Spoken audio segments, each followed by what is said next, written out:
Assalamu alaikum everyone. I hope you all are fine and doing well. Welcome back to the academic world, and I'm your chemistry teacher Sarbani Ahmed. This is lecture 2 of chapter 17, group 2 elements. In today's lecture, we will explore one of the most important chemistry exam topics, the reactions of group 2 elements with oxygen, water and acids.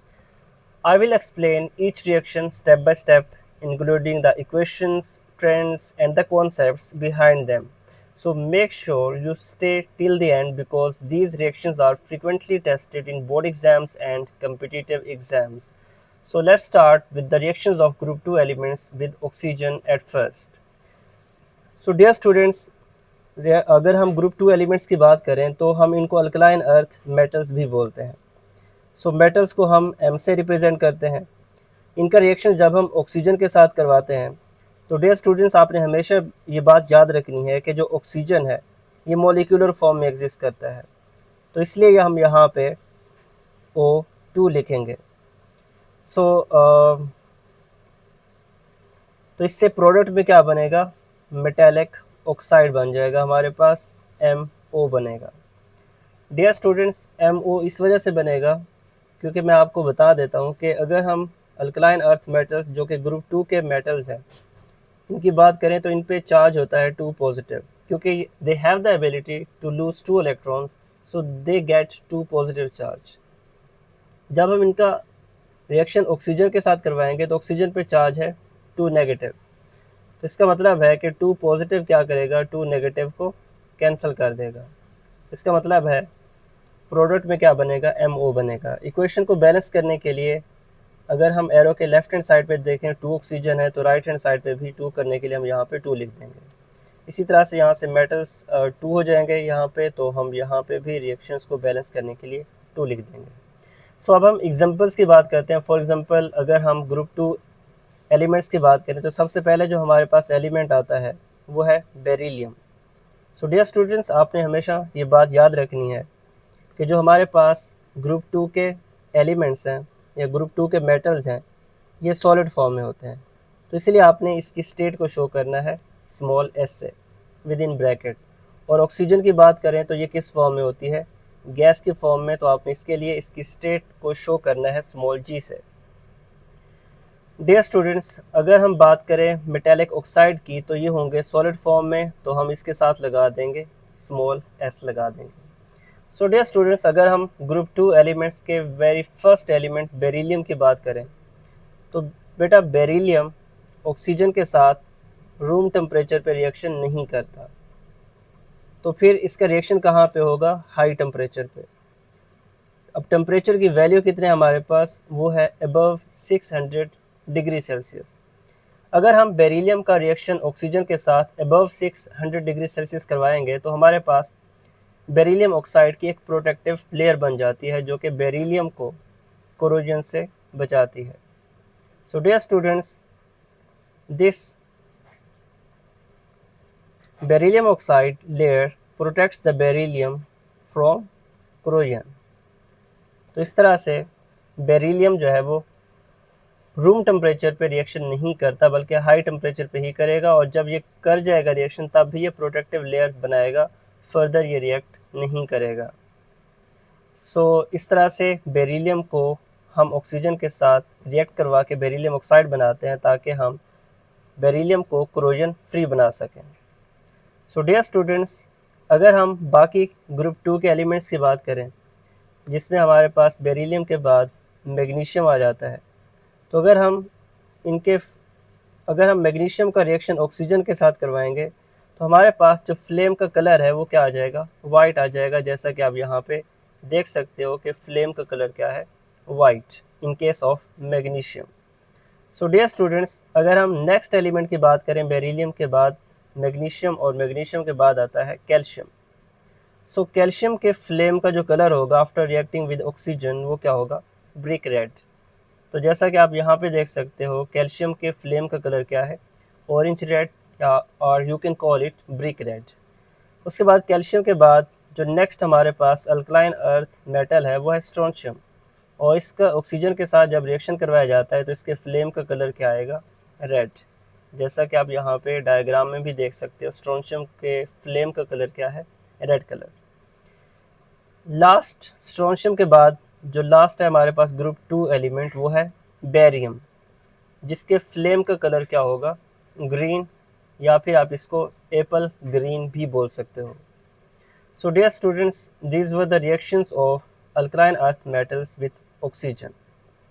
उसके बाद अगर हम बात करें oxygen की, water के साथ जब हम रिएक्शंस करवाएंगे, आई मीन टू से कि जब हम अल्कलाइन अर्थ मेटल्स का, मतलब जब हम ग्रुप 2 एलिमेंट्स के ऑक्साइड्स का रिएक्शन वाटर के साथ करवाएंगे तो हमारे पास हाइड्रोक्साइड्स बनते हैं। अब डियर स्टूडेंट्स, ये जो हाइड्रोक्साइड्स हैं हमारे पास, ये हाइड्रोक्साइड्स बेस को शो करते हैं। मतलब अल्कलाइन अर्थ मेटल्स जो है, इनकी जो नेचर है वो क्या है, बेसिक नेचर है। और जब हम ग्रुप 2 में ऊपर से नीचे मूव करते हैं तो एटम का साइज़ इंक्रीज़ होता जाता है, जैसा कि हम लेक्चर 1 में भी इस चीज़ को डिटेल से अंडरस्टैंड कर चुके हैं। सो ग्रुप 2 के एलिमेंट्स का एटॉमिक साइज़ बढ़ने की वजह से इनकी रिएक्टिविटी बढ़ती है, तो इसकी वजह से इनकी बेसिक नेचर भी क्या हो जाएगी, इंक्रीज़ कर जाएगी। जैसा कि आप देख सकते हो, यहाँ पे मैंने आपके लिए एक सेंटेंस लिखा है, basic character of alkaline earth metal oxides increases down the group.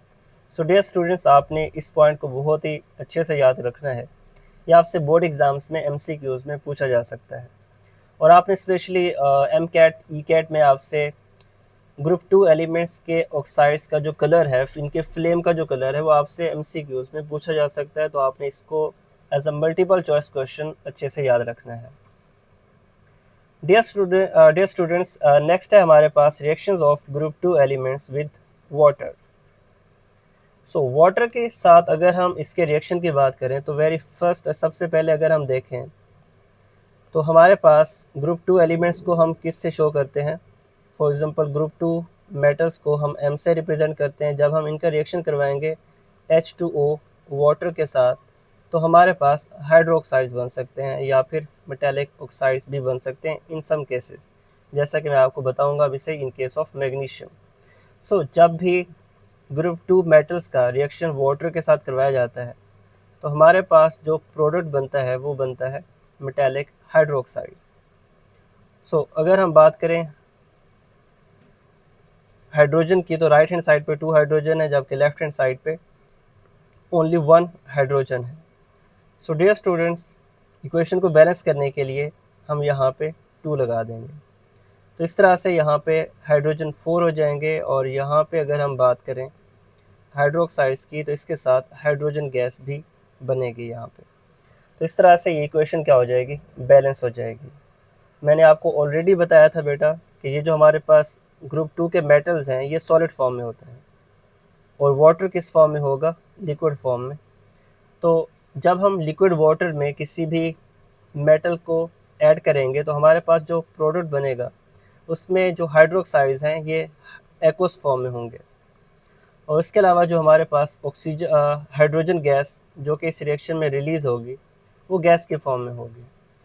Example से हम इस बात को समझते हैं। हमारे पास ग्रुप 2 में वेरी फर्स्ट मेंबर है बेरिलियम। इसका रिएक्शन अगर हम करवाएं वाटर के साथ तो इसका वाटर के साथ कोई रिएक्शन नहीं होता, ना तो कोल्ड वाटर के साथ इसका रिएक्शन है और ना ही हॉट वाटर के साथ, आई मीन स्टीम के साथ भी इसका कोई रिएक्शन नहीं है। इसका मतलब है कि बेरिलियम वाटर के साथ रिएक्शन बिल्कुल नहीं करता। डियर स्टूडेंट्स, बेरिलियम के बाद अगर हम मैग्नीशियम, जो कि बेरिलियम के बाद सेकंड हमारे पास ग्रुप 2 का मेटल है, अगर हम इसका वाटर के साथ रिएक्शन करवाएं तो ये वाटर के साथ कोल्ड कंडीशन में भी रिएक्शन करता है, लेकिन ये रिएक्शन बहुत ही स्लो होता है। इसी तरह से अगर हम मैग्नीशियम का रिएक्शन हॉट वाटर के साथ करवाएं, वार्म कंडीशन में करवाएं, तो फिर इसका रिएक्शन बहुत ही ज़्यादा फास्ट होता है। सो डियर स्टूडेंट्स, अगर हम मैग्नीशियम का रिएक्शन करवाएं कोल्ड वाटर के साथ तो हमारे पास प्रोडक्ट में मैग्नीशियम हाइड्रोक्साइड बनेगा। जब वाटर क्या होगा, कोल्ड होगा, मतलब लो टेम्परेचर पे जब हम मैग्नीशियम का रिएक्शन करवाएंगे वाटर के साथ तो प्रोडक्ट में मैग्नीशियम हाइड्रोक्साइड बनेगा और साथ में हाइड्रोजन गैस रिलीज़ हो जाएगी, जैसा कि आप इस रिएक्शन में भी देख सकते हैं। ये हमारे पास मैग्नीशियम हाइड्रोक्साइड बन गया कोल्ड कंडीशंस में, और साथ में हाइड्रोजन गैस क्या हो जाएगी, यहाँ से रिलीज़ हो जाएगी। सो डियर स्टूडेंट्स, अगर हम मैग्नीशियम का रिएक्शन करवाएं वाटर के साथ, बट हाई टेम्परेचर पे, स्टीम वाटर के साथ, जैसा कि आप देख सकते हो इससे ऑलरेडी जो पहले मैंने आपको रिएक्शन बताया है उसमें वाटर कोल्ड कंडीशन में था, मतलब जो हमारे पास वाटर है वो लिक्विड फॉर्म में था, जबकि यहाँ पे आप देख सकते हो जो हमारे पास वाटर है वो स्टीम मतलब गैस की फॉर्म में है। सो डियर स्टूडेंट्स, जब हम मैग्नीशियम का रिएक्शन स्टीम वाटर के साथ, गैशियस वाटर के साथ करवाएंगे तो हमारे पास प्रोडक्ट में कोल्ड वाटर की तरह मैग्नीशियम हाइड्रोक्साइड नहीं बनेगा, बल्कि अब क्या बनेगा, रिएक्शन बहुत ही फास्ट होगा और मैग्नीशियम ऑक्साइड बनेगा प्लस हाइड्रोजन गैस रिलीज़ हो जाएगी। सो डियर स्टूडेंट्स, आप यहाँ पे देख सकते हो कि हमारे पास मेटल एक ही है, मैग्नीशियम है, इन दोनों रिएक्शंस में मेटल सेम है, लेकिन प्रोडक्ट की बात करें तो प्रोडक्ट हमारे पास डिफरेंट बन रहे हैं। फर्स्ट रिएक्शन में मैग्नीशियम हाइड्रोक्साइड बना, जबकि सेकेंड रिएक्शन में हमारे पास मैग्नीशियम ऑक्साइड बना है जो कि सॉलिड फॉर्म में है। ठीक है, तो इसका मतलब है हमारे पास same metal different water form. अब वाटर डिफरेंट था, एक में हमारे पास कोल्ड वाटर था और दूसरे में हॉट वाटर था, तो प्रोडक्ट हमारे पास क्या बन गया, डिफरेंट बन गया। सो इस पॉइंट को आपने बहुत अच्छे से याद रखना है डियर स्टूडेंट्स। नेक्स्ट अगर हम बात करें कैल्शियम, स्ट्रोंशियम और बेरियम की, तो डियर स्टूडेंट्स कैल्शियम की बात करें अगर हम वाटर के साथ रिएक्शन करवाएं तो प्रोडक्ट में हमेशा कैल्शियम हाइड्रोक्साइड बनेगा प्लस हाइड्रोजन गैस रिलीज़ होगी। डियर स्टूडेंट्स, अगर हम कैल्शियम हाइड्रोक्साइड की बात करें जो कि हमारे पास यहाँ पे प्रोडक्ट है, तो इसकी वाटर में सोलबिलिटी बहुत ही कम होती है, मतलब स्पेरिंगली सोलूबल है, बहुत ही कम सोलूबल है, और जब ये स्पेरिंगली सोलूबल हो जाता है, थोड़ा बहुत डिज़ोल्व हो जाएगा, तो इससे इसके वाइट कलर के प्रेसिपिटेट बनते हैं। हम इस कैल्शियम हाइड्रोक्साइड को लाइम वाटर भी बोलते हैं।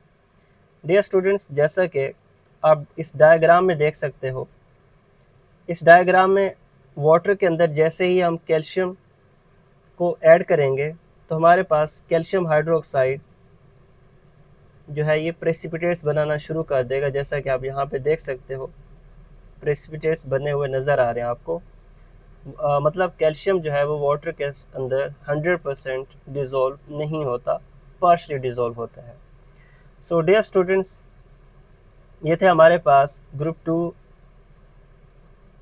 के जो मेंबर्स हैं हमारे पास, like beryllium, magnesium, calcium, strontium और बेरियम, इनका वाटर के साथ क्या क्या रिएक्शन होगा, किस किस्म का रिएक्शन होगा और प्रोडक्ट किस तरह का बनेगा, वो मैंने आपको बता दिया। अब नेक्स्ट हम बात करते हैं reactions of group 2 elements with acid.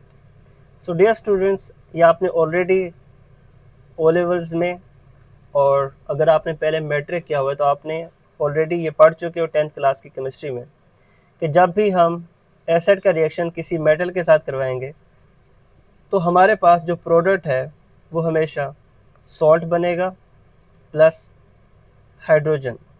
अब जो हाइड्रोजन है ये H2 की फॉर्म में रिलीज़ हो जाएगी। यहाँ पे एग्जांपल्स की बात करें अगर हम, तो फॉर एग्जांपल हमारे पास सबसे, अगर हम बेरिलियम की बात करें तो वो तो एसिड के साथ रिएक्शन करके सॉल्ट प्लस हाइड्रोजन गैस बनाएगा। इसी तरह से मैग्नीशियम की बात करें तो ये भी HCl के साथ रिएक्शन करके सॉल्ट बनाएगा, magnesium chloride plus hydrogen gas क्या हो जाएगी, इस रिएक्शन में रिलीज़ हो जाएगी। सो डियर स्टूडेंट्स, अगर हम मैग्नीशियम का रिएक्शन किसी और एसिड, जैसा कि सल्फ्यूरिक एसिड है हमारे पास H2SO4, इसके साथ करवाएंगे तो हमारे पास जो सॉल्ट है वो मैग्नीशियम सल्फेट बनेगा प्लस हाइड्रोजन गैस रिलीज़ हो जाएगी।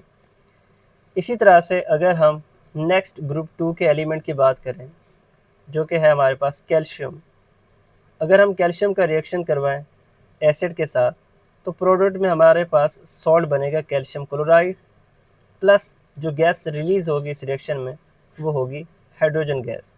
आपने साथ में स्टेट भी शो करनी है। सो डियर स्टूडेंट्स, अगर हम कैल्शियम का रिएक्शन किसी और एसिड, जैसा कि सल्फ्यूरिक एसिड है हमारे पास, इसके साथ करवाएंगे तो प्रोडक्ट में कैल्शियम सल्फेट बनेगा प्लस हाइड्रोजन गैस इस रिएक्शन में रिलीज़ हो जाएगी। डियर स्टूडेंट्स, आपने ये बात हमेशा याद रखनी है कि जब भी कैल्शियम का रिएक्शन सल्फ्यूरिक एसिड के साथ होगा तो ये रिएक्शन बहुत ही जल्द स्टॉप हो जाता है। अब उसकी रीज़न ये है कि अच्छा, अब ये बहुत ही इंपॉर्टेंट क्वेश्चन है, आपसे ये बोर्ड एग्जाम्स में शॉर्ट क्वेश्चन पूछा जा सकता है। तो आपने इसकी रीज़न ये बतानी है कि कैल्शियम सल्फेट जो है ये वाटर में स्पेरिंगली सोलूबल है, मतलब बहुत ही कम सोलूबल है। इस वजह से आप यहाँ पे देख सकते हो कि जो हमारे पास कैल्शियम सल्फेट है ये सॉलिड फॉर्म में यहाँ पे लिखा हुआ है। इसका मतलब है ये वाटर में 100% डिज़ोल्व नहीं होता, बहुत ही कम, मतलब ना होने के बराबर।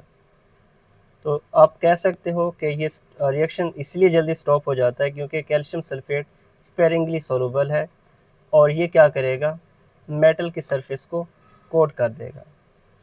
सो डियर स्टूडेंट्स, अगर हम ग्रुप 2 के तमाम रिएक्शंस को समराइज़ करें तो हमने आज ये सीखा है कि जब भी ग्रुप 2 एलिमेंट्स का रिएक्शंस ऑक्सीजन के साथ करवाया जाता है तो मेटालिक ऑक्साइड बनते हैं, लेकिन बेरिलियम जो है ये लो टेम्परेचर पे रिएक्शन नहीं करता, ये सिर्फ हाई टेम्परेचर पे ही रिएक्शन करेगा।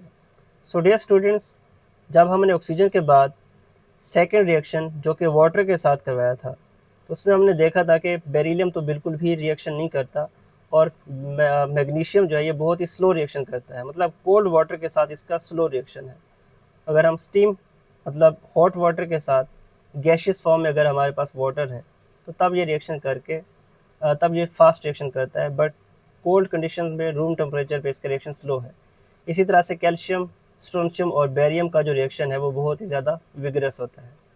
सो डियर स्टूडेंट्स, उसके बाद थर्ड जो रिएक्शन था हमारा एसिड के साथ, उसमें हमने पढ़ा है कि इस तरह के रिएक्शंस को हम डायरेक्ट डिस्प्लेसमेंट मेथड भी बोलते हैं, जिसमें आप देख सकते हो कि जो हमारे पास कैल्शियम मेटल है वो सल्फ्यूरिक एसिड में मौजूद हाइड्रोजन पॉजिटिव को डिस्प्लेस कर देता है और उसकी जगह पे खुद आ जाता है। मतलब हम इस वजह से इस रिएक्शन को डायरेक्ट डिस्प्लेसमेंट रिएक्शन भी बोल सकते हैं, और you can call it simply a direct reaction as well. So dear students, हमने ये बात पढ़ी थी कि ग्रुप 2 के जितने भी एलिमेंट्स हैं इन द ग्रुप उनका साइज़ इंक्रीज़ होता जाता है, जिसकी वजह से इनकी रिएक्टिविटी भी इंक्रीज़ होती जाती है। So in short, down the group reactivity क्या हो जाती है, इंक्रीज़ हो जाती है। बट लास्ट पे अगर हम बात करें कैल्शियम की, तो कैल्शियम सल्फेट जब बनता है तो ये वाटर में बहुत ही कम सॉल्युबल होता है, and this calcium sulphate coating stops the reactions of calcium with the sulphuric acid. Dear students, मैं उम्मीद करता हूँ कि आपको हमारा आज का lecture the reactions of group 2 elements with oxygen, water and acids, इसको अंडरस्टैंड करने में आपको इस वीडियो से काफ़ी सारी हेल्प मिली होगी। अगर आपको हमारी ये वीडियो पसंद आई है तो प्लीज़ आप इस वीडियो को लाइक करें, हमारे इस चैनल द एकेडमिक वर्ल्ड को सब्सक्राइब कर लें और बेल आइकॉन को आपने लाजमी प्रेस करना है ताकि चैप्टर 17 के जितने भी अपकमिंग लेक्चर्स हैं वो आपसे मिस ना हो सकें। और आपने नीचे कमेंट में लाजमी बताना है कि वो कौन सा रिएक्शन है जो कि आपको सबसे ज़्यादा इंटरेस्टिंग या चैलेंजिंग लगा है। सो अपना बहुत सारा ख्याल रखिएगा। Thank you so much for watching this video. Keep learning. अल्लाह हाफिज़।